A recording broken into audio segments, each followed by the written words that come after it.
की आपल्याच कुटुंबातील असणारे आदरणीय रामभाऊ कनगरी यांनी हे निमंत्रण माझ्यापर्यंत पोहोचवलेलं आहे. आपल्या गावातील एक अतिशय ज्येष्ठ श्रेष्ठ व्यक्तिमत्व या ठिकाणी आदरणीय दिलीप भाऊ पटारे ही आज आवर्जून उपस्थित राहिले. त्यांनी पाठीमागेही मला एक दिवस कार्यक्रमाला बोलावलं होतं, तेही या ठिकाणी उपस्थित आहे. त्यांनाही धन्यवाद. त्याचबरोबर माझ्या बरोबर आलेले आमच्या सद्गुरू नारायणगिरी महाराज आश्रमाचे विद्यार्थी या ठिकाणी उपस्थित आहेत. त्याचबरोबर गंगापूर वर्ण गायनाच्या क्षेत्रातील एक दिग्गज व्यक्तिमत्व आदरणीय बाबासाहेब महाराज सातपुते या ठिकाणी उपस्थित आहेत. एक वारकरी शिक्षण संस्थेचं कीर्तनाचं रत्न आदरणीय युवा कीर्तनकार गायनाचार्य लक्ष्मणजी महाराज नांगरे तेही या ठिकाणी आज आवर्जून उपस्थित आहेत. त्याचबरोबर आमचे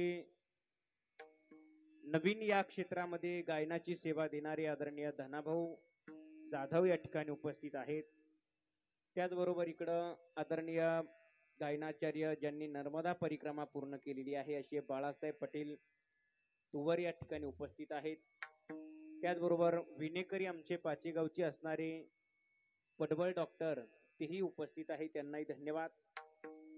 मृदंगाची सेवा देण्याकरिता आदरणीय आश्रमातील विद्यार्थी विशाल महाराज या ठिकाणी उपस्थित आहेत. माईक सिस्टीम वाले दादा, कमी व्होल्टेज मध्ये सुद्धा तुम्ही सुंदर लावलं, त्याबद्दल तुम्हाला कोटी कोटी धन्यवाद. कारण शेवटी सिस्टीम कितीही मोठी असेल पण तिला जर व्होल्टेजच तेवढं मिळालं नाही तर ते काही करू शकत नाही. अतिशय सुंदर सिस्टीम लावली, तुम्हालाही कोटी कोटी धन्यवाद. आणि माझ्या या सेवेला आरंभ. विठाला विठाला विठाला विठाला विठाला. आज या दोनही व्यक्तींचा हा प्रथम पुण्यस्मरणाचा सोहळा आपण या ठिकाणी साजरा करत आहोत. दादा, या मृत्यू लोकामध्ये जी जी व्यक्ती जन्माला आलेली आहे ना, त्या प्रत्येक व्यक्तीला मरण हे अटळ ठरलेलं आहे. असं मी बोलत नाही, महाराज सांगतात उपजलिया पिंडा मरण सांगाते. जो जो या मृत्यू लोकामध्ये जन्माला आला त्या प्रत्येकाला मरण हे निश्चित ठरलेलं आहे. परंतु कबीर महाराज एका ठिकाणी वर्णन करत असताना असं म्हणतात की बाबा रे, या मृत्यू लोकामध्ये येत असताना तू रडत रडत जन्माला आलेला आहे. रडत जन्माला आलाय ना, पण जात असताना असं काहीतरी कार्य कर की जाण्याच्या अगोदर या कार्यातून असं काहीतरी जगाला काहीतरी संदेश दे की जाताना सगळं जग तुझ्यासाठी रडलं पाहिजे आणि तू हसत हसत या जगाच्या बाजारातून गेला पाहिजे. उदाहरणच सांगायचं ठरलं तर माझे विश्वमाऊली ज्ञानोबाराय या मृत्यू लोकामध्ये विठ्ठल पंतांनी रुक्मिणी मातेच्या पोटी जन्माला आले आणि आल्यानंतर या मृत्यू लोकामध्ये असं एक अलौकिक कार्य केलं. ज्ञानेश्वरीचा अलौकिक ठेवा या जगाला दिला आणि हसत हसत या जगाच्या बाजारातून समाधी घेतली. महाराज ज्ञानोबारायांना समाधीला जात असतानाचा प्रसंग नामदेवरायांनी वर्णन केलाय. नामदेवराय बोलतात, एका हाताला ज्ञानोबारायांच्या निवृत्तीनाथ महाराजांनी धरलेला आहे, एका हाताला भगवंताने धरलंय आणि समाधीला घेऊन निघालेली आहेत. देव निवृत्ती याने धरिले दोन्ही कर, देव निवृत्ती याने धरिले दोन्ही कर, देव निवृत्ती याने धरिले दोन्ही कर, देव निवृत्ती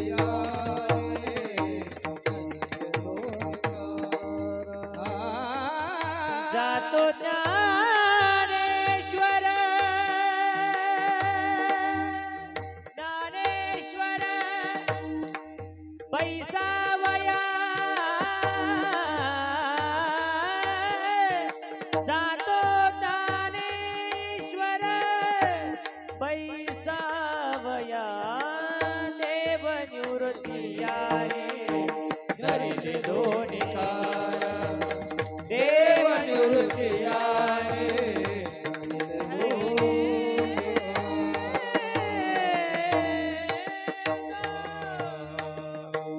हा जगाचा मालक ज्ञानोबारायला समाधीला बसवण्याकरता निघतायत आणि जात असताना निवृत्तीनाथ महाराजाच्या मनाची अवस्था नामदेवरायांनी वर्णन करून सांगितलेली आहे.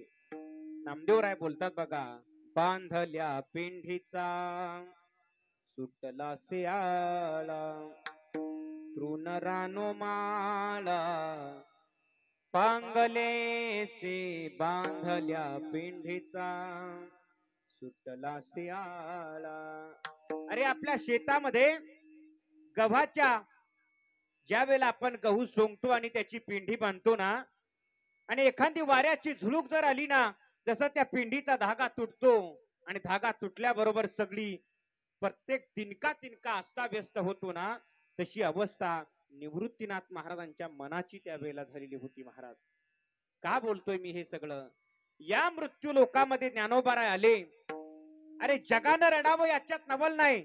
या जगाचा मालक सुद्धा ज्ञानोबारांना समाधीला बसवत असताना ढसढसा रडत होता. हो देव म्हणते रुक्मिणी, हा एकची योगी देखिला नयनी, हेच ज्ञान संजीवनी जाण त्रैलोक्याची. कधीतरी आपलं जीवन दादा असं असलं पाहिजे ना. अरे आपण रडत आलोय ना, पण जाताना आपल्या कुटुंबासाठी, आपल्या गावासाठी, आपल्या गल्लीसाठी असं जगा की आपण गेल्यानंतर आपल्यासाठी आपला गाव, आपली गल्ली, आपलं कुटुंब तरी किंबहुना रडलं पाहिजे ना. हो आता बऱ्याच वेळेला असं होतं महाराज, एखादा मनुष्य गेला आणि ज्या वेळेला बातमी कळते ना अमुक अमुक मनुष्य गेला, तर या जगात दोन प्रकारचे वर्ग आहेत. एक वर्ग असा आहे, तुमच्या गेल्याची बातमी कळाली रे कळाली की तो वर्ग म्हणत असतो बरं झालं गेला, काय सांगावं त्याचे, या गावात घोटाळे, त्या गावात घोटाळे, बरं झालं गेला, असा म्हणणारा एक वर्ग आहे. आणि एक वर्ग असा आहे दादा, तुम्ही जर जीवनामध्ये चांगलं वागलेला असाल ना, तर ज्या दिवशी तुमच्या निधनाची बातमी त्याला कळते ना, त्या दिवशी त्याच्या डोळ्यात खळकन पाणी येतं आणि त्याच्या मुखातून शब्द निघतात, जायला नको होती हो, चांगली व्यक्ती होती हो, अजून 10-5 वर्ष जगायला पाहिजे होती हो. हा जो वर्ग आहे ना, हा वर्ग म्हणजे आज या दोघांचं पुण्यस्मरण त्यांचा वर्ग. विठाला विठाला विठाला विठाला विठाला. कारण दादा हा जग, या जगाचा विचार सोडून द्या. रामकृष्ण परमहंस असं वर्णन करतात, हा जग म्हणजे एक प्रकारचा पागलखाना आहे. या जगातला प्रत्येक मनुष्य पागल आहे, म्हणजे वेडा आहे. त्यांनी तर त्या ग्रंथामध्ये वेड्याचे प्रकार पाडलेले आहेत. ते म्हणतात, काही सत्तेसाठी वेडी असतात, काही सौंदर्यासाठी वेडी असतात, तर काही वैराग्यासाठी वेडी असतात. या जगामध्ये काही माणसं अशी आहेत दादा, ती सत्तेसाठी वेडी आहेत.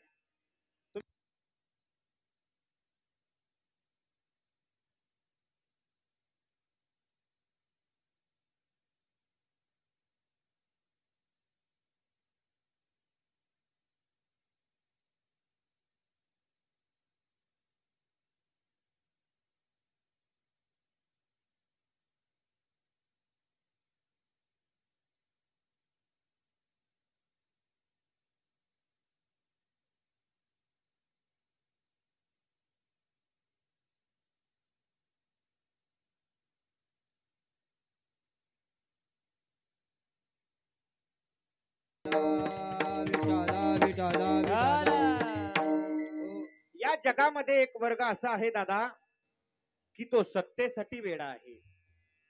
पुराणामध्ये जर तुम्ही बघितलं तर पुराणामध्ये इंद्र हा सत्तेकरिता वेडा आहे. कुणाचीही तपश्चर्या वाढायला लागली की त्या इंद्रांना अप्सरा पाठवायची. का तर त्याला असं वाटायचं, कुणीतरी तपश्चर्या करतोय म्हणजे माझं पद मिळवण्याकरताच तपश्चर्या करतोय, त्याला सत्तेची भीती आहे. तुम्ही बघा, विश्वामित्राची तपश्चर्या वाढायला लागली तर इंद्रानं मेनकेला पाठवलं. शुकाचार्यांची तपश्चर्या वाढायला लागली, अप्सरेला पाठवलं. एवढंच नाही, नारद महाराजांची तपश्चर्या वाढायला लागली तर तिथं कामदेवाला पाठवलं. ज्या वेळेला दक्षाला 10,000 मुलं झाली आणि त्या 10,000 मुलांना दक्षाने सांगितलं, जा वनामध्ये तपश्चर्या करा, तुम्हाला संसार करायचाय, राज्य चालवायचंय, लवकर तपश्चर्या करून या. ती मुलं वनामध्ये साधनेला गेली तर नारद महाराजांची त्यांना भेट झाली आणि नारद महाराजांनी त्यांना निवृत्ती मार्गाचा उपदेश केला तर ती 10,000ची 10,000 मुलं संन्यासी झाली. आणि ज्या वेळेला त्या मुलांच्या बापाला कळालं दक्षाला, त्या दक्षाला राग आला की मुलं मी जन्माला घातली आणि या नारदाने त्याला निवृत्ती मार्गाचा उपदेश केला आणि संन्यासी बनवलं. तर त्या दक्षाने रागाच्या भारामध्ये नारदाला शाप दिला. नारदा, माझ्या मुलांना तू निवृत्ती मार्गाचा उपदेश केला, त्यांना संन्यासी बनवलं ना, माझा शाप आहे तुला, आजपासून तुला कळलाव्य ही पदवी प्राप्त होईल आणि तू एका जागेवर कधीही स्थिर राहणार नाही. हा शाप कोणी दिलेला आहे? दक्षाने दिलेला आहे, नारदाला दिलेला शाप आहे. मग आता ऐका, तेव्हापासूनच नारदाला कळीचा नारद म्हणण्याची प्रथा सुरू झाली. आपण बोलता बोलता कधी कधी म्हणून जातो, तू तर लई कळीचा नारद आहे, हे तिथपासून आलेलं आहे. आणि मग नारदाला ज्या वेळेला शाप मिळाला, तो दक्षाचा शाप खोटा करण्यासाठी नारद महाराज नारायण सरोवरावर तपश्चर्याला गेले. आता हे नारायण सरोवर कुठं आहे? हे नारायण सरोवर ज्या वेळेला आपण द्वारकेला जातो आणि बेट द्वारकेला जातो ना, त्यावेळेला तिथं ओखा नावाचं बंदर आहे आणि त्या ओखा बंदराच्या जवळ नारायण सरोवर आहे. त्या ठिकाणी नारद महाराज साधनेला बसले दक्षाचा शाप खोटा होण्यासाठी. पण इंद्राला, आता बघा, नारदाच्या मनात इंद्र नाहीये, पण इंद्राच्या मनात नारद आहे. त्या इंद्राला वाटलं हा नारद जी तपश्चर्या करतोय ना, कदाचित इंद्र पद मिळवण्यासाठी तपश्चर्या करतोय. म्हणून त्या इंद्रानं नारदाची तपश्चर्या भंग करण्यासाठी कामदेवाला पाठवलं. का? इंद्र हा सत्तेकरिता वेडा आहे. विठाला विठाला विठाला विठाला विठाला.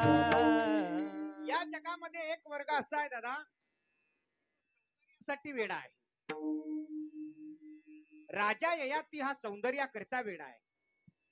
ज्या वेळेला त्याने स्वतःच्या आयुष्यामध्ये फक्त भोगच भोगले आणि ज्या वेळेला त्याला शुकाचार्याने शाप दिला, राजा तू म्हातारा होशील, त्यावेळेला पाय धरले शुकाचार्यांनी, सांगितलं महाराज मला असा शाप देऊ नका, माझी अजून इच्छा पूर्ण झाली नाही, मला आणखी फार भोग भोगायचे.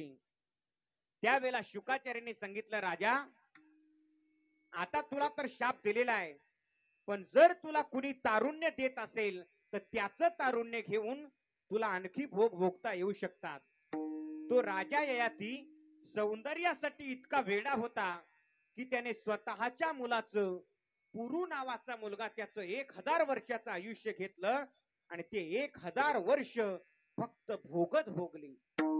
आणि शेवटी त्याच्या मुखातलं वाक्य होतं, तो सांगतोय, मी माझ्या आयुष्यामध्ये फक्त भोगच भोगले, पण मला एवढं मात्र कळालंय, न जातु काम कामाना मुप भोगे न शाम्यती हविषा कृष्ण वर्तमैव भूय एवाभिवर्धते. तो राजा ययाती सांगतोय, मला एक कळालंय, तुम्ही कामाचा जेवढा भोग घ्याल तेवढा तो वाढत जातो पण कमी होत नाही. हे का सांगितलं तर काही या जगामध्ये सौंदर्याकरता वेडा असतात, त्याच्यातला आहे राजा ययाती. विठाला विठाला विठाला विठाला विठाला विठाला.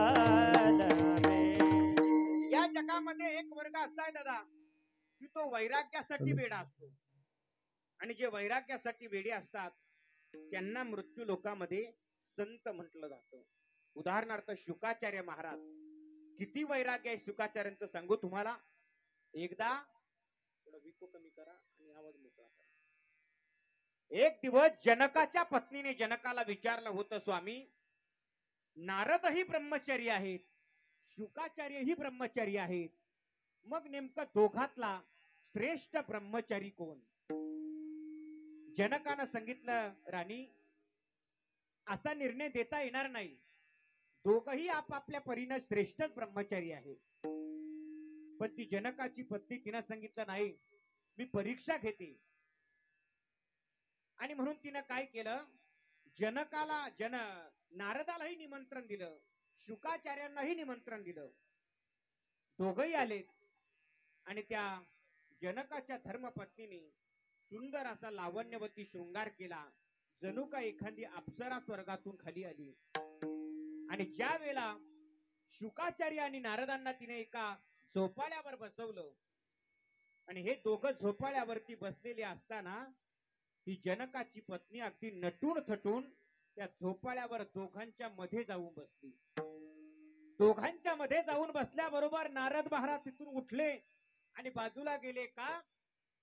कारण नारद महाराज सांगतायत, भागवत सांगतायत, दारवी मपी न स्पृचेत.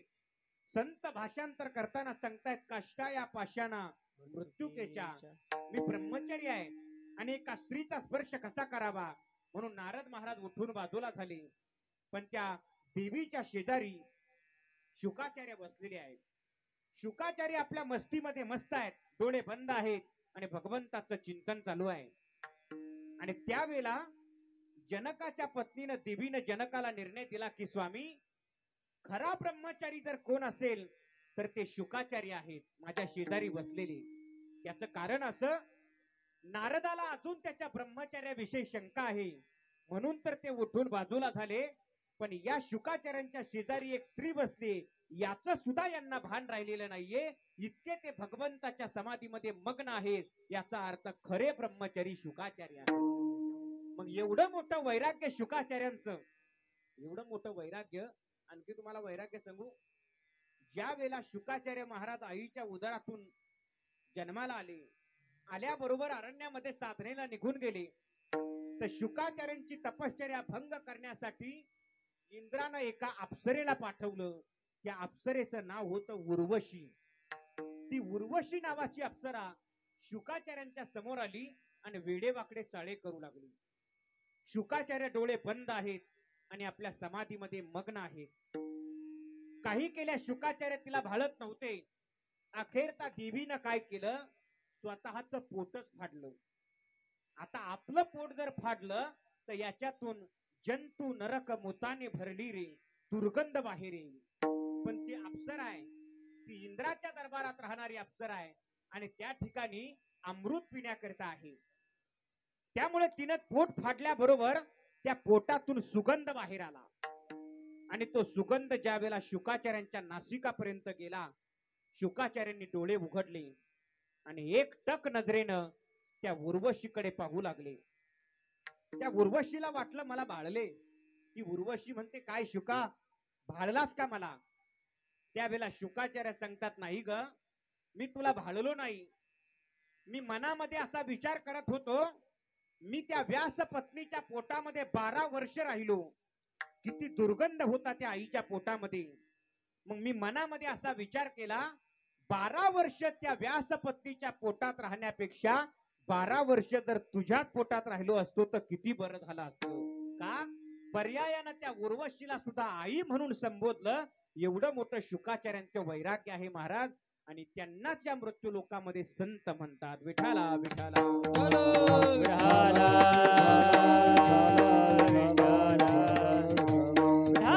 अरे संत संत म्हणजे काय? शास्त्र सांगतंय, सन्मार्गवर्तीन संत हा तद्रूपेण विद्या विनय वृद्धये स एव वर्ततीति संतहा. सन्मार्गाने वर्तन करणारे, विद्या विनय यामध्ये परिपक्व दशा गाठलेले आणि जगाच्या कल्याणाकरता अवतीर्ण झालेले, त्यांना या मृत्यू लोकामध्ये संत म्हटलं जातं महाराज. आणि त्या संतांची ही अभंग रचना आज आपण सेवेकरिता निवडलेली आहे. मी अभंगाची प्रस्तावना तुमच्या समोर मांडत आहे. संतांनी जे अभंग निर्माण केले ना दादा, ते काय कोण्या एसटी स्टँडवर बसून निर्माण नाही केले. त्यांच्या अंतकरणामध्ये जसा प्रसंग निर्माण झाला तशी ती अभंगाची रचना बाहेर पडली. कधी कधी त्यांच्या अंतकरणामध्ये समाजाबद्दल कळवळा निर्माण झाला. इतका कळवळा निर्माण झाला की त्यावेळेला त्या संतांनी आपल्या मुखातून उपदेशपर अभंग बाहेर काढले. तो उपदेश सुद्धा महाराज इतका खाली येऊन केला, इतका खाली येऊन केला की तुकोबारांनी जगाला अगदी पायाला लागून उपदेश केला. लागोनिया पाया विनवितो तुम्हाला, लागोनिया पाया विनवितो तुम्हाला, लागोनिया पाया विनवितो तुम्हाला, लागोनिया पाया विनवितो तुम्हाला.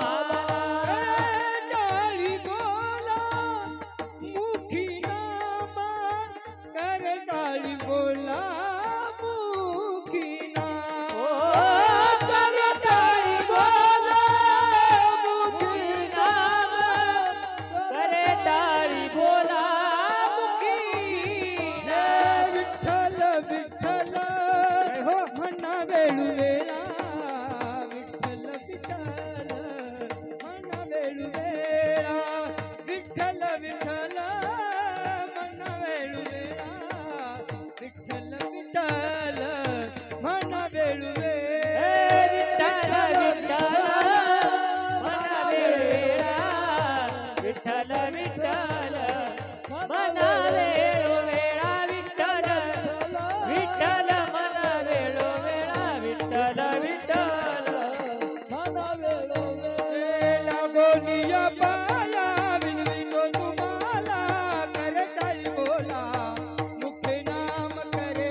लागोनिया पाया तुम्हाला करे टाळी बोला मुठीना मग करे टाळी बोला मुठीना इतका खाली येऊन उपदेश केला दादा की समाजाच्या पाया पडले हो. एवढंच नाही, कधी कधी त्या भगवंताचा विरह सहन झाला नाही त्यावेळेला विरहिणीचे सूर उमटली. कधी कधी ना इलाजानं देवाकडे मागण्याची इच्छा केली तर मागणी सुद्धा अशी मागितली की देवा तुझा विसर न भावा. या संतांची ही अभंग रचना आहे महाराज. तुम्ही जर या गाथ्याचं परिशीलन केलं ना तुकोबारायांच्या, तर तुकोबारायांच्या गाथ्याचं परिशीलन करा, नक्की तुमच्या लक्षामध्ये एक गोष्ट येईल. तुकोबारायांची जी गाथ्यातली भाषा आहे ना ती भाषा जग रहाटीच्या विरुद्ध आहे. म्हणजे समाज एका मार्गाने चाललाय आणि तुकोबारा एका मार्गाने चाललाय. कारण शास्त्र असं सांगतंय, जो पोहोचलाय त्याला मार्ग विचारावा, जो चाललाय त्याला मार्ग विचारू नये. आपण रस्त्याने जाणाऱ्याला मार्ग विचारतो, पोहोचलेल्याला मार्ग विचारत नाही. पण संतांचं तसं नाही. वेद मार्गे मुनी गेले त्याची मार्गे चालिलो. जो जे गेले वेद मार्गाने त्या मार्गाने तुकोबारांचं अनुकरण आहे. आणि आपलं अनुकरण सांगू तुम्हाला, अधपतनाकडे आपला जाणं आहे. मी का बोलतोय, आपलं आणि संतांचं याच्यामध्ये बराच फरक आहे महाराज. संतांची भाषा वेगळी आहे. संत एका मार्गाने चालले, आपण एका मार्गाने चाललोय. तुम्हाला मी उदाहरण म्हणून सांगतो ऐका. आज सगळं जग उपाधी वाढवण्याच्या पाठीमागे लागलेलं आहे. प्रत्येकाला असं वाटतं एक जमीन घेतली आता दुसरी जमीन झाली पाहिजे, एक घर बांधलं आता दुसरं झालं पाहिजे, एक प्लॉट घेतला दुसरा प्लॉट झाला पाहिजे. प्रत्येकाला काही ना काही उपाधी वाढवण्याच्या पाठीमागे प्रत्येक जण लागलाय. तुमचं सोडा, आमचं सांगू का तुम्हाला, आमच्या नावापुढे पत्रिकेत जर एखादी पदवी लावली नाही तर आम्ही लोक कीर्तनाला सुद्धा येत नाही. हे घडलेलं आहे, अनेक ठिकाणी आहे. काहीतरी पदवी लावावी लागते. लक्ष्मण महाराज कीर्तन केसरी, कीर्तन पिवळी, कीर्तन हिरवी, त्याच्याशिवाय कीर्तनाला आम्ही येत नाही. मी का बोलतोय, प्रत्येक मनुष्य आज या मृत्यू लोकामध्ये काही ना काही उपाधी वाढवण्याच्या पाठीमागे लागलेला आहे. पण जगद्गुरु तुकोबारा देवाला सांगतात, देवा मला उपाधी वेगळं करा. कारण जसे तुम्ही आहात ना उपाधी वेगळे, तुम्ही निर्विकार, काहीच संसार तुम्हा नाही, ऐसे मज करोनी ठेवी नारायणा. म्हणजे इथेही तुकोबारांची भाषा जगाच्या विरोधात आहे. सगळं जग उपाधीच्या पाठीमागे लागलंय आणि तुकोबारा देवाला म्हणतात, देवा मला उपाधी रहित बनवा. विठाला विठाला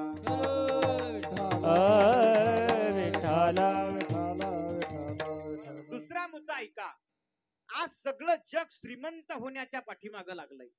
प्रत्येक जण श्रीमंत होण्यासाठी प्रयत्न करतोय महाराज. त्याचं कारण आहे, या जगामध्ये तुकोबाराय सांगतात प्रत्येक जण श्रीमंत होण्यासाठी का प्रयास करतो, त्याचं प्रमुख कारण महाराजांनी सांगितलंय बघा. धनवंता लागे धनवंता लागे सर्व मान्यता हे जगी, सर्व मान्यता हे जगी, सर्व मान्यता हे जगी, सर्व मान्यता हे जगी, सर्व मान्यता हे जगी, सर्व मान्यता हे जगी. हे धनवंता लागी सर्व मान्यता हे जगी, सर्व मान्यता हे जगी, सर्व मान्यता आहे. धनवंता लागे सर्व मान्यता आहे, सर्व मान्यता आहे जगे, सर्व मान्यता आहे.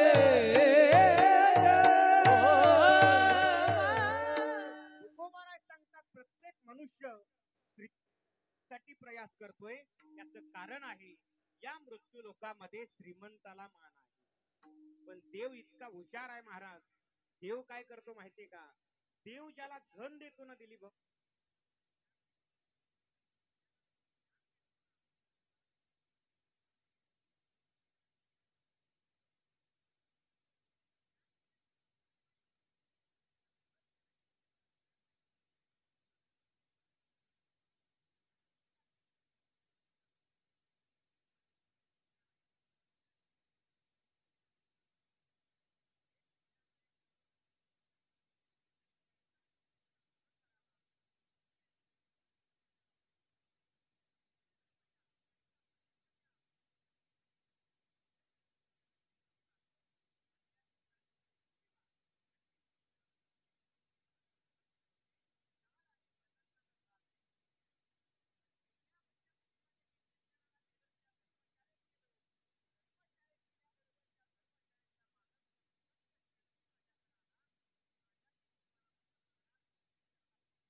आहे जीव जीवाचा संघ, एक आहे जीव संतांचा संघ आणि 4 नंबरला आहे जीव देवाचा संघ.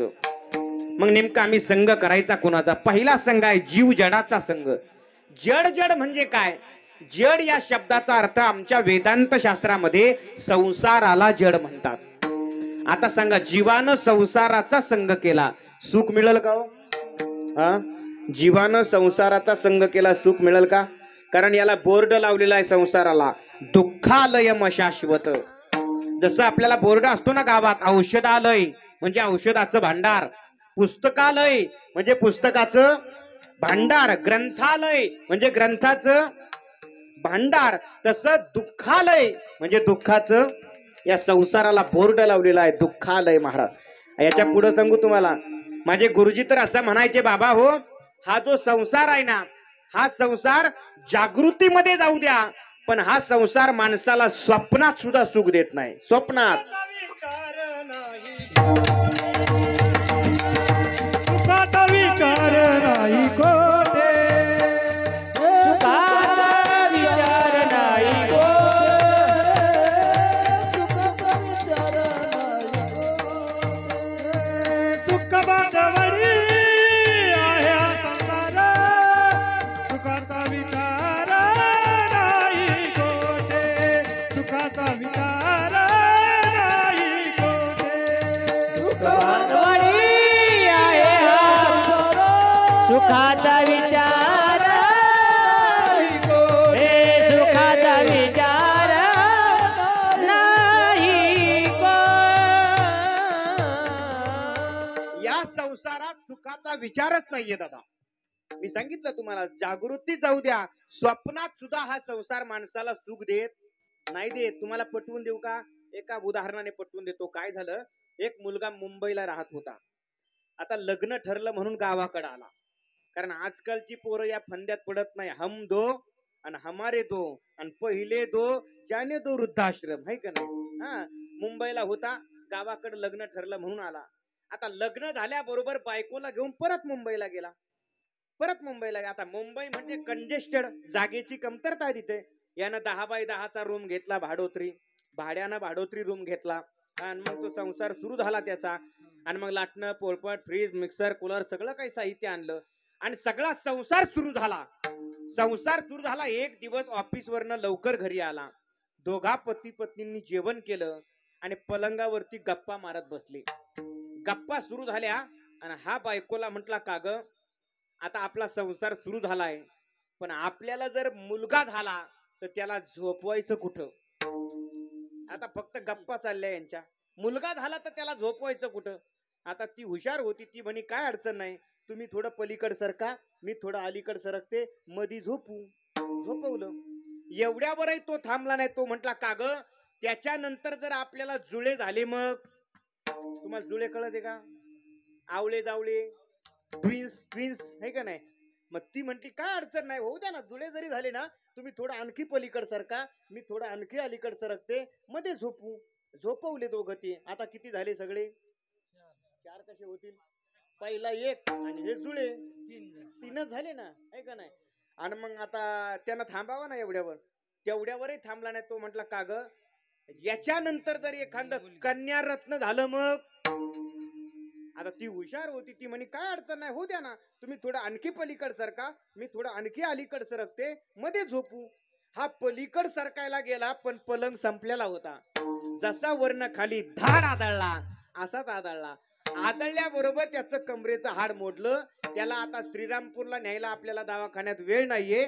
मला फक्त एवढंच प्रांजळ मनानं उत्तर सांगा, प्रांजळ मनानं सांगा, त्या माणसाचं जे कमरेचं हाड मोडलं, ते झालेल्या पोरानं मोडलं का नाही झालेल्या पोरानं मोडलं? मावशा हो, झालेल्यानं मोडलं का नाही झालेल्यानं मोडलं? नाही झालेल्या ना. मग आता विचार करा जरा, नाही झालेले जर कमरेचे हाड मोडीत येत तर झालेले काय कीर्तनात टाळ घेऊन उभं राहतील का? विठाला विठाला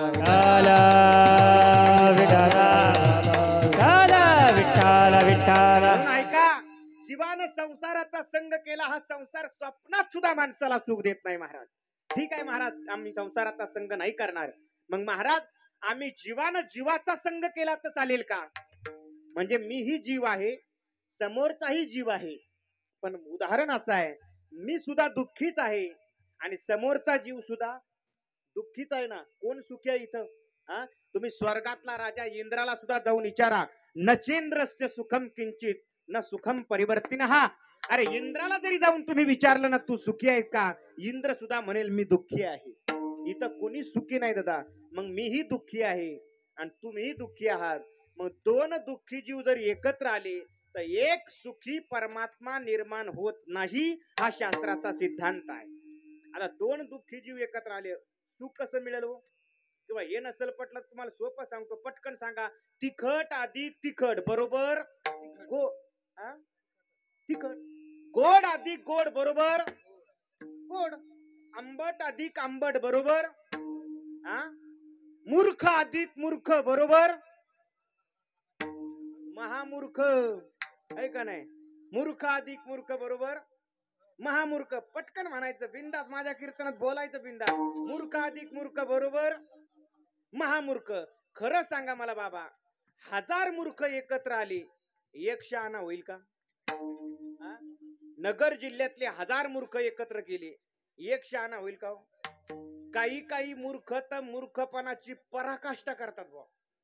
तुम्हाला कळलं तर बघा, थोडं 4Gच्या रेंज आहे का? एक मूर्ख नाव्याकडे दाढी करायला गेला आणि नाव्याकडे दाढी करायला गेल्यावर या मूर्खा नाव्याला कशाला काय विचारावं? पण या मूर्खानं नाव्याला विचारलं, का रे न्हावी दादा, तू किती वर्षापासून दाढ्या करतो? नावी म्हणे काय नाही, जवळजवळ 14-15 वर्षापासून दाढ्या करतो. मग या मूर्खानं गप असाव ना. त्या नाव्याला म्हणे, का रे न्हावी दादा, 14 वर्षात तुला कधी 14 वर्षात तुला कधी गाढवाची दाढी करायचा प्रसंग आला का? कशाची? गाढवाची दाढी करायचा प्रसंग 14 वर्षात तुला कधी आला का? नाव्याला विचारलं या मूर्खानं. त्या नाव्यानं सांगितलं, अजिबात नाही, हा पहिलाच टाइम आहे. मला कळलं तर बघा, हे कळण्याकरता थोडं तीक्ष्ण कान लागतात. मी का बोलतोय? हे मूर्ख आहेत महाराज. असे किती मूर्ख एकत्र आले तर शहाणा होईल का? दुसरं उदाहरण सांगतो. एक मूर्ख इकडनं निघाला आणि एक मूर्ख तिकडनं आला. इकडचा मूर्ख हातामध्ये पिशवी घेऊन निघाला आणि पिशवीत अंडे होते. मग हा मूर्ख त्या समोरच्या मूर्खाला विचारतो, ए मूर्खा, या पिशवीत काय आहे हे जर तू मला सांगितलं तर याच्यातले अंडे मी तुला देणार. एवढ्यावरही थांबला नाही. तो म्हटला, हे अंडे किती आहे हे जर सांगितलं तर 8च्या 8 तुला देणार. एवढ्यावरही थांबला नाही. तो म्हटला, ते कशाच्या हे जर सांगितलं तर ती कोंबडी सुद्धा तुला देणार. तरी पुढचा मूर्ख म्हणतो, मला उत्तर सांगायला पर्याय सांगतोय, कान थोडा टिकू का? सगळे उत्तर तुला त्याच्यातच सांगितले ना. आता मला सांगा, असे 1000 मूर्ख एकत्र आले, एक शहाणा होईल का बाबा? तसंच आहे, दोन दुःखी जीव जर एकत्र आले ना दादा, एक सुखी परमात्मा निर्माण होत नाही. म्हणून महाराज सांगतात, बाबा रे, जीवानं जीवाचा संग करू नका, कारण जीव हा परिपूर्ण नाही. विठाला विठाला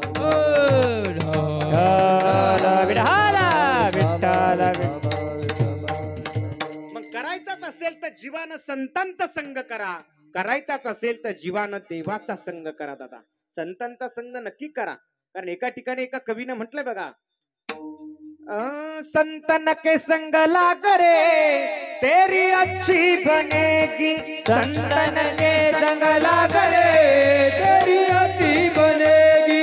संतन के संग लाग रे तेरी अच्छी बनेगी. संतन के संग लाग रे तेरी अच्छी बनेगी. अच्छी बनेगी तेरी बिगड़ी बनेगी. अच्छी बनेगी तेरी बिगड़ी बनेगी. अच्छी बनेगी तेरी बिगड़ी बनेगी. संतन के संग लाग रे तेरी अच्छी बनेगी. संतन के संग लाग रे तेरी अच्छी बनेगी. संतन के संग लाग रे तेरी अच्छी बनेगी.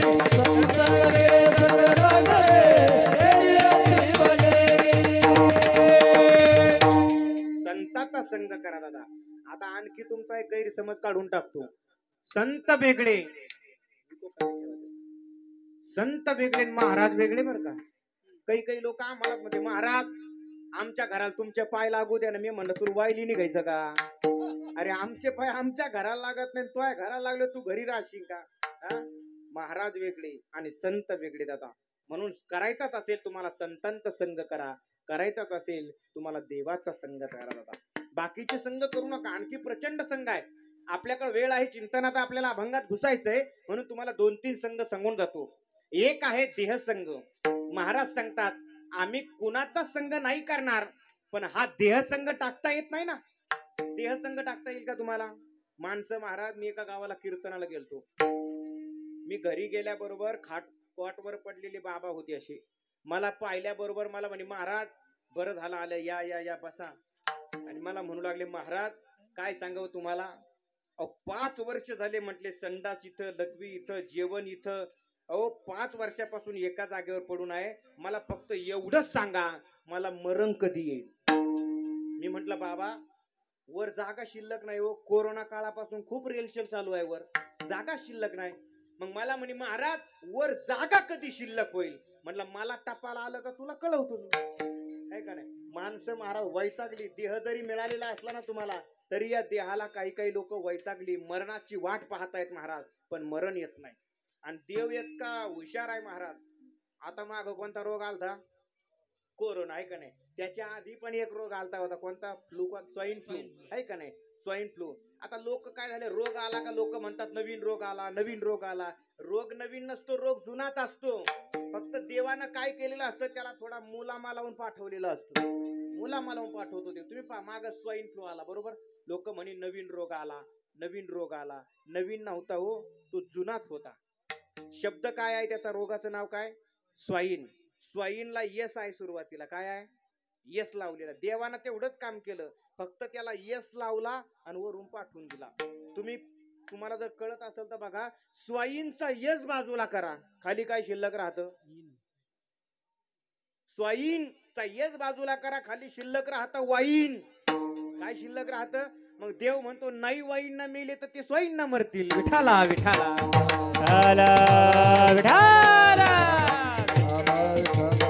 ऐका ऐका, मला मुद्दा एवढाच सांगायचा आहे. अनेक रोग उद्भवतात दादा, कधी पॅरालिसिस, कधी अटॅक येईल. म्हणून हे शरीर आहे ना, हा देहसंग आहे. पण महाराज सांगतात हा देहसंग टाकता येत नाही. आणि सूत्र असं आहे दादा, तुम्ही एकदा देहसंग केला की या देहाच्या संबंधाने बाकीचे सगळे संघ तुम्हाला आपोआप करावे लागतात महाराज, आपोआप करावे लागतात. पटकन सांगून मी पुढे जातो, मला दुसऱ्या चरणाकडे यायचंय अभंगाच्या. एकदा देहसंग केला की तुम्हाला न सांगता पुढचा संघ येतो, त्याला म्हणतात पत्नी संघ. पत्नी संघ केला की पुढचा संघ आपोआप येतो, कुठला? पुत्र संघ, आहे का नाही. महाराज बोलतात बघा, स्त्री पुत्र संघाबद्दल बोलत असताना रामदास स्वामी वर्णन करतात, ज्या कारणे केले सायास, ज्या कारणे केले नवस, ते पुत्र पितयास मारिती पहा. रामदास स्वामी म्हणतात अरे मुलगा भावा म्हणून नवस केले, 2 पायाचं 4 पायाचं, थेट गुजरात पर्यंत गेला. अहो काय मुलगा झाला. आणि मुलगा झाला, ज्या मुलासाठी नवस केले ना, तोच मुलगा पुढे चालून ते पुत्र पितयास मारिती पहा. मुलाने बापच हाता घालून काढला. म्हणून बघा नाथ बाबा सुद्धा वर्णन करताना असं म्हणतात, शिखी पुत्र अंगोठा दाविती, केवळ भ्रांती पुत्र मोही. नाथ बाबा म्हणतात आयुष्यभर बापाने पोराला काम सांगितलं तर पोराने बापाला असा अंगठा दाखवला. आयुष्यभर काम सांगितलं, पोराने बापाला असा अंगठा दाखवला. आणि बाप मेल्यावर पाणी पाजायला सुद्धा असाच अंगठा दाखवला ना महाराज. म्हणून महाराज पुत्र संघ करायचा असेल तर चांगला करा, की ज्या मुलाने आपला बाप गेलाय ना, त्या मुलाने आपल्या बापाचा हा वर्ष श्राद्ध कमीत कमी साजरा केला पाहिजे ना महाराज. अशी तरी मुलं चांगली पाहिजे. नाही तर काही काही मुलं अशी आहे, आपल्या बापाचा वर्ष श्राद्ध 10वा सुद्धा करायला तयार नाही. विठाला विठाला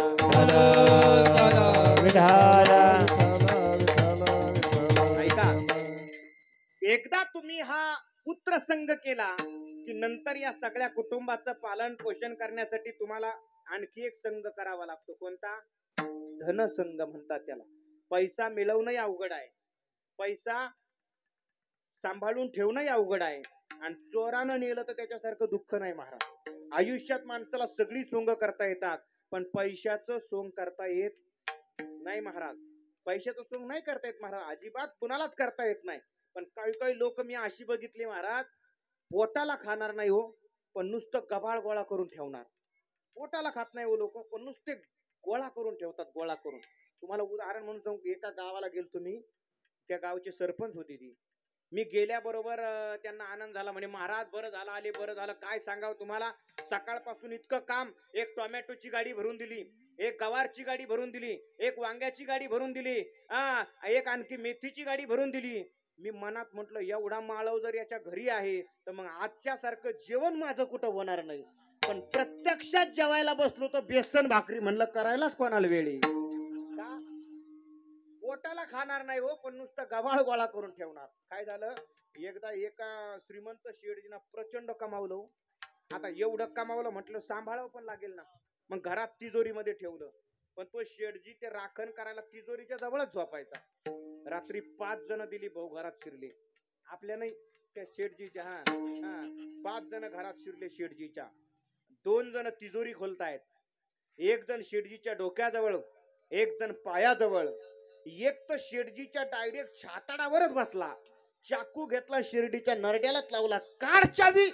शेठजीना जसे डोळे उघडले, हा सुख सोहळा स्वर्गीना, हा सुख सोहळा. शेठजी असे म्हणले का हा सुख सोहळा स्वर्गी नाही? महाराज चट नेलं शेठजीचं सगळं काढून. मी का बोलतोय तुम्हाला हे महाराज, धन मिळवणं कठीण आहे, सांभाळणं कठीण आहे, आणि चोरानं नेलं तर त्याच्यासारखं. पण मी सांगितलं तुम्हाला, लोक पोटाला खात नाही, नुसतं कमावून ठेवतात. काय झालं बाबा, एक मनुष्य मुंबईला गेला. मुंबईला काय नाही हो, नुसता एक लोटा घेऊन गेला, लोटा. आणि त्यानं मुंबईला जाऊन कुठला मार्ग अवलंबवला, वाईट मार्गाने गेला. आणि वाईट मार्गाने त्यानं अनेक प्लॉट, अनेक बंगले, त्यानं एक 27 लाखाची कियाची गाडी घेतली. त्या 27 लाखाच्या गाडीला 27 मीटर बसवलेले होते. 1 मीटर सांगायचा पुढची गाडी किती वेगात आहे, 1 मीटर सांगायचा मागची गाडी किती वेगात आहे, 1 मीटर सांगायचा ओव्हरटेक करताना किती वेग असावा. 27 लाखाच्या गाडीत बसून तो मनुष्य आपल्या बंगल्यावर आला. गाडीतून उतरला तर बंगल्याच्या दारातच त्याचं कुत्र बांधलेलं होतं. आता त्या कुत्र्याला सांगायला लागला, बघ बघ, अरे तुझ्या समोर मी मुंबईला आलो, काय होतं माझ्याकडं, फक्त एक लोटा.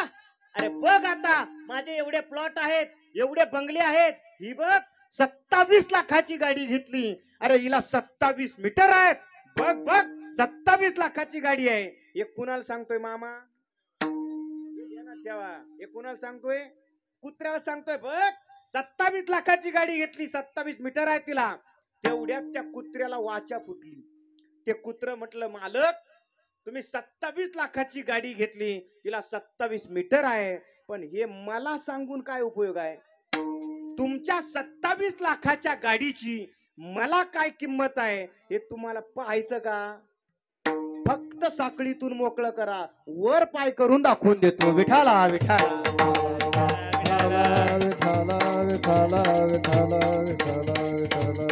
ऐका ऐका, मी हे का बोलतोय सगळं महाराज?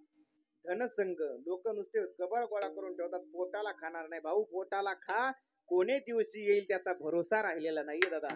कारण घडी घडी काळ वाट याची पाही, अजूनही किती आहे अवकाश, त्याचा भरोसा नाहीये महाराज. म्हणून पोटाला खात जा, समाधानी राहत जा, आणि त्याच्यात खरा आनंद आहे महाराज. पण माणसं नुसतं आशेनं पुढं पुढं जात असतात. भर्तृहरी एका ठिकाणी वर्णन करतात. भर्तृहरी म्हणतात, निष्वस्ती शतम शती दशशतम लक्षम सहस्राधिपो लक्षेशाम क्षितिपालसाम क्षितिपती चक्रे शताम वांछती आशा मधिको गताहा.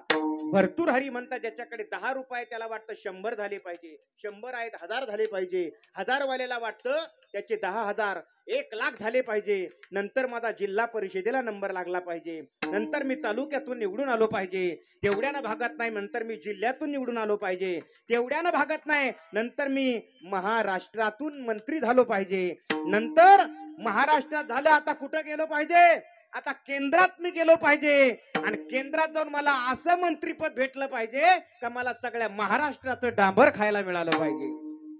आहे का नाही? पण आपलं भाग्य आहे हो चांगलं, आपल्या महाराष्ट्राला फार मोठा रस्ते करणारा मंत्री भेटला हो चांगला. काय नाव त्याचं? काय नाव? गडकरी. त्यांचं नाव काय? नितीन गडकरी. पण मी त्यांना तसं नाही म्हणत, मी काय म्हणत असतो, नितीन गडकरी नाही, नितीन रोडकरी. काय म्हणायचं त्याला? नितीन रोडकरी. आणखी सांगू, नितीन रोडकरी नाही म्हणायचं. त्यांचं खरं नाव काय आहे? खरं नाव काय आहे? त्यांच्या अगोदर काय आहे? नितीन. नितीन नाही म्हणायचं, नितीन रोडकरी. काय म्हणायचं? नुसतं नितीन नाही, नितीन रोडकरी म्हणून नितीन गडकरी. विठाला विठाला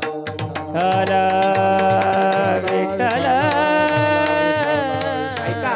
म्हणून धनसंग आहे. महाराज बोलतात धनसंग करावा लागतो आणि धनसंगामध्ये आशा आहे तिथं दुःख मिळतं दादा. महाराज नंतर सांगा. महाराज बोलतात आणखी एक आहे विषय संग. महाराज बोलतात विषय संग करू नका दादा. विषय संग करू नका. 5 प्रकारचे विषय आहेत. शब्द, स्पर्श, रूप, रस आणि गंध. या एका एका विषयामध्ये एक एक प्राणी अडकतो. एक एक प्राणी अडकतो. तुम्हाला सगळे विषय सांगत बसत नाही. एकच विषय सांगतो फक्त. तुम्हाला रस विषय सांगून जातो. तुम्ही मासे पकडणारे लोक पाहिलेत? ते गळ सोडतात ना, गळ पाण्यामध्ये सोडतात की नाही गळ? पण त्या गळाला काय लावलेलं असतं? त्या गळाला एक किडा लावलेला असतो. असतो की नाही? त्याला काय म्हणतात आपल्याकडं? पावसाळ्यामध्ये पडतो वाळा म्हणतात त्याला आपल्याकडं, बरोबर ना? पण तो गळाला तो तुकडा लावलेला असतो, पूर्ण वाळा लावलेला नसतो. तो वाळा घेतात, त्याचे 2 तुकडे करतात. एक तुकडा गळाला लावतात, पाण्यात सोडतात आणि त्याचा एक तुकडा त्या वाळ्याचा कुठं असतो? वरती असतो ठेवलेला. तो अर्धा तुकडा गळाला लावलेला खाली जातो. त्या अर्ध्या तुकड्याला तो मासा भुलतो आणि तो मासा त्या तुकड्याला खायला येतो. पण अर्धा तुटलेला तुकडा त्या माशाला उपदेश करतो. त्या माशाला काय सांगतो माहितीये? अरे अरे अरे मत आ तू मेरे लिए. काय म्हणतो तो? अर्धा तुकडा त्या माशाला म्हणतो अरे अरे अरे मत आ तू मेरे लिए क्योंकि ऊपर बैठा है तेरे लिए. मत आ तू मेरे लिए मैं आधा हुआ हूं तेरे लिए आणि अगर तू आएगा मेरे लिए तो ऊपर बैठा है तेरे लिए. काय? पण तो मासा ऐकत नाही. त्याला पकडतो आणि पकडल्याबरोबर महाराज बोलतात फुटून या घसा मरण पावे. तो मासा घसा फुटून मरतो. महाराज मी का बोलतोय तुम्हाला? हे विषय आहेत महाराज, हे विषय आहेत, लक्षात ठेवा. आणि आणखी एक तुम्हाला सांगू का? विषय माणसाकडे येत नाही बरं का, मनुष्य विषयाकडे जातो. तुम्ही पहा, उंदीर पकडायला तुम्ही पिंजरा लावला, तो पिंजरा उंदराच्या पाठीमागे पळत नाही, पण उंदीर पिंजऱ्यात अडकल्याशिवाय राहत नाही. मासा पकडायला गळ सोडला, गळ माशाच्या पाठीमागे पळत नाही, पण मासा गळाला लागल्याशिवाय. तसंच आहे, आड्यावाला सुद्धा बाटल्या घेऊन आपल्या मागे पळत नाही. का नाही? हे का सांगतोय? विषय आपल्याकडे येत नाही, आपण विषयाकडे जातो. म्हणून महाराज सांगतात विषय संग करू नका. नंतर एक संघ सांगितला. तो संघ असा आहे, त्याला म्हणतात दुर्जनाचा संघ. दुर्जनाचा संघ. महाराज बोलतात नारद भक्ती सूत्रामध्ये नारद महाराजांनी जे सूत्र सांगितलेले आहेत त्याच्यात एक सूत्र सांगितलेलं आहे. नारद महाराज सांगतात दुसंग सर्वथैव त्याज्यः. दुर्जनाचा संघ टाका. का टाका? कारण त्याचं असं सांगितलंय दुर्जन लवकर एकत्र येतात, सज्जन लवकर एकत्र येत. दुर्जनाची संघटना लवकर होते, सज्जनाची संघटना लवकर होत नाही. तुम्हाला उदाहरण सांगतो मी. जनकपुरीमध्ये जनक स्वतंत्र आहेत, अयोध्येमध्ये दशरथ राजा स्वतंत्र आहेत, किष्किंधेमध्ये वाली स्वतंत्र आहे. हे तिघ जर एकत्र आले असते ना तर रावण कधीच संपला असता. पण हे तिघ एकत्र आलेच नाही का? सज्जनाची संघटना लवकर होत नाही आणि एकटा रावण अख्ख्या लंकेवर राज्य करत होता का? दुर्जनाची संघटना लवकर होते. विठाला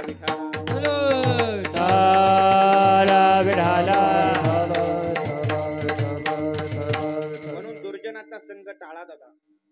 एका ठिकाणी वाक्य आलेलं आहे बघा, दुर्जनम प्रथमम वंदे सज्जनम तदनंतरम. महाराज बोलतात अगोदर वंदन दुर्जनाला करा, सज्जनाला वंदन नंतर करा. विचारलं का अगोदर दुर्जनाला का वंदन करायचं? तर त्याचं उत्तर त्यांनी असं सांगितलं. ते म्हणतात सकाळी झोपेतून उठल्याबरोबर उजव्या हाताचं काम सुरू होण्या अगोदर डाव्या हाताचं काम सुरू होतं म्हणून. नाही कळलं? परत सांगू. दुर्जनाला अगोदर वंदन का करायचं? कारण सकाळी उठल्याबरोबर उजव्या हाताचं काम सुरू होण्या अगोदर डाव्या हाताचं काम सुरू होतं म्हणून. आणि आताही नसलं कळलं तर कीर्तन झाल्यावर जेवण करून जा. विठाला विठाला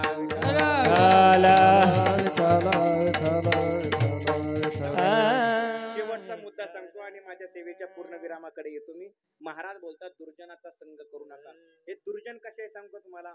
तुम्ही कोजागिरी पौर्णिमेला 50 लिटर दूध आणा कोजागिरी पौर्णिमेला आणि ते दूध आळवा आणि त्या आळवलेल्या दुधात 50 लिटर आळवलेलं दूध त्या आळवलेल्या दुधात फक्त 2च चमचे ताक टाका. काय होतं? आळवलेल्या दुधात फक्त 2च चमचे ताक टाका. अख्खं दूध फेकून द्यावं लागतं, एवढी 2 चमच्यांची ताकद असते. नाही कळालं? अख्खं दूध फेकून द्यावं लागतं, एवढी 2 चमच्यांची ताकद असते. जाऊ द्या. विठाला विठाला विठाला विठाला विठाल. हे कळायला थोडं 4G 5Gच्या रेंज मध्ये राहावं लागतं. तसं नाही कळत, हे लक्षात ठेवा. तुम्हाला उदाहरण सांगून जातो. महाराज म्हणतात दुर्जनाचा संग का करू नका. एवढंच उदाहरण सांगतो. 5 मिनिट शिल्लक राहिले, आपण थांबून घेणार आहोत. ऐका काय झालं. महाराज बोलतात, प्रमाण आहे महाराजांचं, प्रमाण नंतर सांगतो, उदाहरण अगोदर सांगतो. महाराज म्हणतात एका शेतकऱ्याच्या घरी एक गाय होती. तो शेतकरी त्या गायीला भरपूर खायला प्यायला द्यायचा. ती गाय मस्त पैकी खायची आणि रोहंत करत बसायची. एक गावात फिरणारी गाय असते बघा, गावात फिरणारी गाय असते ना, ती गावात फिरणारी गाय त्या गायीकडे आली, शेतकऱ्याच्या गायीकडे. आणि त्या शेतकऱ्याच्या गायीला म्हणे, का ग काय तुझा मालक रोज तुला बांधूनच ठेवतो, इथं चारा इथंच पाणी, चल माझ्या बरोबर. ती शेतकऱ्याची गाय म्हटली, काय गरज नाही, मला माझा मालक भरपूर खायला प्यायला देतो, मी मस्त पैकी मजेत राहते. तर ती गावात फिरणारी गाय हुशार असती महाराज. ती त्या शेतकऱ्याच्या गायीला म्हणे, अगं तुला कळतंय का, रोज रोज घरीच खाते, तुला माहिती नाही का घरचं खाऊन हॉटेलचं खाणारे असतात की नाही. चल. आता ती शेतकऱ्याची गाय बोलली ना, तिला बोलल्याबरोबर तिनं ते खुटा उपटला, तर त्या गावात फिरणाऱ्या गायी बरोबर गेली, एका वावरात चरायला लागली. आता जी गावात फिरणारी होती ना, ती हुशार होती, तिचं रोजच होतं ना. ती काय करायची, खाली खात राहायची, पण डोळे मात्र वरती असायचे, कोणी येतंय का. पण ही कधीच्या मधी गेलेली शेतकऱ्याची गाय तिच्या बरोबर जे खायला लागली ना, नुसती लाभ बरकत लाभ बरकत लाभ बरकत खायला लागली. तेवढ्या शेतीचा मालक आला. शेतीचा मालक आल्याबरोबर गावात फिरणाऱ्या गायीनं तो मालक पाहिला आणि पाहिल्याबरोबर तिनं जे कुंपणावरून उडी मारली आणि पळून गेली. हातात कोणती गाय सापडली, शेतकऱ्याची गाय. आणि त्या माणसानं इतकी बेदम मारली, महिना झाला म्हटले मी वाटच बघून होतो, अशी धरली ना, अशी बेदम मारली, अशी बेदम मारली. तर ती शेतकऱ्याची गाय अगदी लंगडत रक्त भंबाळ अवस्थेत लंगडत लंगडत आपल्या मालकाकडे आली. आपल्या मालकाकडे आली. मालकानं त्या गायीला पाहिलं आणि मालक त्या गायीला म्हटला, का ग काय गरज होती तुला दुसऱ्याच्या वावरात चरायला जायची. नाही कळलं ना, जाऊ दे. माहिती नाही का ग काय गरज होती तुला दुसऱ्याच्या वावरात चरायला जायची. आता तुझ्या गळ्यात लोढणं घातल्याशिवाय पर्याय नाही. विठाला विठाला विठाला विठाला विठाला. काय आहे माहिती का, आमचे कीर्तन कळण्यासाठी थोडे नजर आणि कान असे तीक्ष्णच ठेवावे लागतात, नाही का नाही. हे याच्यापैकी 50%नाच कळलं, 50% लोकांना नाही कळालं. ते कळल घरी जायचं पत्राच्या पानाकडे पाहत बसायचं, आपोआप लक्षात येईल. विठाला विठाला. मला मुद्दा जेवढा सांगायचा, महाराज बोलतात हे जे संघ आहे ना, हे संघ करू नका. मग महाराज काय करावं, महाराज बोलतात तुम्ही देवाचा संघ करा. बस झालंय माझं कीर्तन, आता 2 मिनिटात थांबतोय. देवाचा संघ करा. ओ महाराज, देवाच्या संगतीमध्ये काय होईल. महाराज बोलतात देवाच्या संगतीत जर तुम्ही गेलात तर परिणाम तुमची चिंताच पळून जाईल. चिंता पळून जाते महाराज देवाच्या संगतीत गेल्यानंतर. तुम्ही भागवत कथा ऐकली असेल तर तुमच्या लक्षात येईल, चिंता देवाच्या संगतीत गेली की पळून जाते. चिंता ते पळाली गोकुळा बाहेरी. गोकुळामध्ये कृष्ण कन्हैया आला तर चिंता पळून गेली. तुम्ही बघा, कृष्ण परमात्म्याला मारण्याकरता एक मावशी आली होती. काय नाव होतं तिचं, पुतना मावशी, बरोबर ना. तुमचा परिचय आहे का तिच्याशी, नाही ना. पुतना मावशी आली होती कृष्ण कन्हैयाला मारण्यासाठी. पुतना शब्दाचा अर्थच आहे लक्ष्मण महाराज, पुत म्हणजे पवित्र आणि ना म्हणजे नाशी. जी पवित्र नाही तिला काय म्हणायचं. मग आता हे शरीर आपलं पवित्र आहे का, नाही, हे शरीर अपवित्र आहे. मग याला काय म्हणायचं, पुत्राच म्हणायचं. मग या अपवित्र शरीराला पवित्र करण्याचे 2च मार्ग आहेत. एक म्हणजे गळ्यात तुळशीची माळ आणि दुसरी गोष्ट हरिपाठ कीर्ती मुखे जरी गाय. या 2ही गोष्टी नसेल तर ही पुतना अपवित्र आहे. मी का बोलतोय, मला मुद्दा सांगायचा आहे. कृष्ण परमात्म्याला मारायला पुतना आली, बरोबर. पुतना आल्यानंतर घडला, महाराज म्हणतात लक्ष्मण महाराज, ती पुतना ज्या वेळेला गोकुळात आली ना, पुतना ज्या वेळेला गोकुळात आलेला लक्ष्मण महाराज त्या पुतनेला पाहून अख्खं गोकुळ भुललं होतं. कारण ती येताना असा सांजाणी करून आली होती, अप्सरेसारखी नटून आली होती महाराज रूप बदलून. पुतनेला पाहिलं आणि अख्खं गोकुळ भुललं होतं महाराज. का माहितीये का? त्या पुतनेनं नुसता भांग वाळवायला 7,000 घातले होते. विठाला विठाला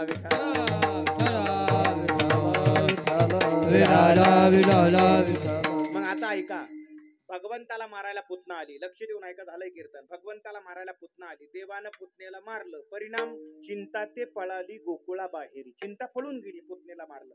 पण चिंता परत महाबळ भट्टाच्या रूपानं चिंता परत आली. देवानं महाबळ भट्ट पळवून लावला. परत चिंता ते पळाली गोकुळा बाहेरी. तृणावर्ताच्या रूपानं परत चिंता आली.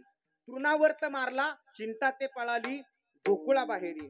पण नंतर आगासुराच्या रूपानं चिंता परत आली. आगासूर मारला, चिंता पळून गेली महाराज.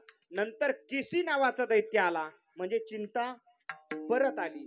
या सगळ्या उदाहरणाचा अर्थ एकच होतो, पळून गेलेली कधी ना कधी परत येते. पळून गेलेली कधी ना कधी परत नाही घरी आली तर कोर्टात का होईना नक्की येते. विठाला विठाला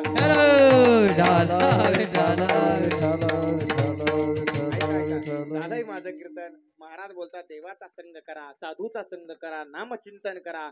आणि जर तुम्ही देवाचा संग केला, साधूचा संग केला, आपल्या जीवनात नामचिंतन साधना केली, तर महाराज बोलतात तुमच्या जीवनातील अहम आणि मम हे जे 2 विकार आहेत ना, हे साधूच्या संगतीने संपतील.